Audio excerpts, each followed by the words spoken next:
আজকে তোমাদের সঙ্গে একটা দারুণ মজার ঘটনা শেয়ার করব। তো হ্যালো এভরিওয়ান, আমি মন চলে এসেছি একটা নতুন ব্লগ নিয়ে। আই হোপ আজকের ব্লগটা তোমাদের ভালো লাগবে।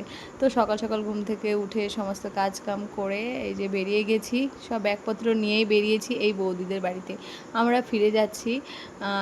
আর এদিকে বৌদি ফোন করেছে যে তোমরা দুটো ভাত খেয়ে যাও, নইলে তোমার আবার গিয়ে রান্নাবান্না করতে হবে। সকাল সকাল খেয়ে যাও, এই কয়েকদিন অনেক খাটাখাটনি হয়েছে, কাজ কাম করেছো, তো আজকে এখানে দুটো ভাত খেয়ে তারপরে যাও আর কি। তো দেন আমরা খেতে বসে গেছি। এটা ইভানের ভাত আর আর পটল ভাজা, ডিম ভাজা, ডাল এগুলো দিয়ে খেয়ে আর ওপরে এসছি ঘর দেখতে।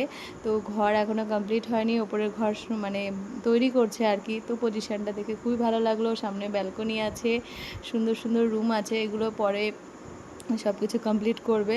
তো এই বাড়িটা দেখছো না, এই বাড়ির পেছনেই আমাদের বাড়ি আর কি। তো কি দেখো করছো? এর মধ্যে ইভান কে অবস্থা। এনেছে? জেঠু নিয়ে এসছে? বাপরে! দিদিকে একটু দাও, দিদিকে দাও।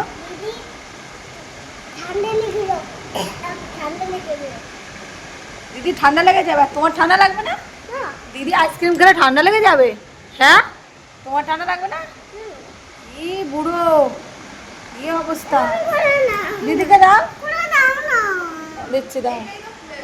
ইভানকে তো দেখলে কীরকম দুষ্টুমি করছে, আইসক্রিম খাচ্ছে, একবার জুস খাচ্ছে, একবার দই খাচ্ছে, এই খেতে ব্যস্ত। আর আমরা বসে বসে একটু মানে মাজা এনেছিল, দই এনেছিল, এগুলো খাচ্ছিলাম। আর তার মধ্যেই ইভানের পাপার গাড়িটা স্টার্ট হচ্ছিল না, আমরা বিদায় নিয়ে পুরো চলে গেছিলাম। আর মানে শুধু গাড়িটা স্টার্ট দিতে বাকি, আর স্টার্টটা নিচ্ছিল না, কি যে অসুবিধায় পড়ে গেছিলাম। তো যাই হোক, ওই দুপুরটা আমার ওখানেই কাটাতে হয়েছিল। আর এর মধ্যেই দেখো একটা পুচকু সোনা এসেছে। তো আমাকে দেখে তো খুব আদর, আমার কোলে উঠবে, আমি তো আদর করে দিয়েছি। আর আমাকে আমার মারছে, দেখেছো? মানে আমি মানে দুষ্টুমি করছি ওর সঙ্গে আর কি।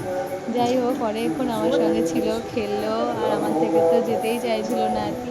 আমার বাচ্চা খুবই প্রিয়, সেই ছোটো থেকেই বাচ্চা আমার কেনাটা খুবই ভালো লাগে। আর যেহেতু একটু নটি বেবি হলে তো খুবই, আর আমারটা তো আছেই। যাই হোক, বাচ্চাটা চলে গেল। আর তারপরে এই যে দুপুরবেলার খাবার খেতে বসেছি। তারপরে একটু চেঞ্জ করেছিলাম, খুব গরম লাগছিল। বৌদি আবার রান্নাবান্না করলো, উচ্ছে ভাজা করেছে, তারপরে আবার পটল পোস্ত করেছে, ডাল করেছে, আবার স্যালাড করেছে। আর এই গরমের মধ্যে এইটুকু করেছে, অনেক মানে কি বলবো, এই যে আমাদের মহারানী। তো এমনি খুব ভালো, আর আমাকে প্রচণ্ড ভালোবাসে। আর আজকে তো আসতেই দেবে না। তো চলো, আজকের ব্লগটা এখানে এন্ড করছি, টাটা।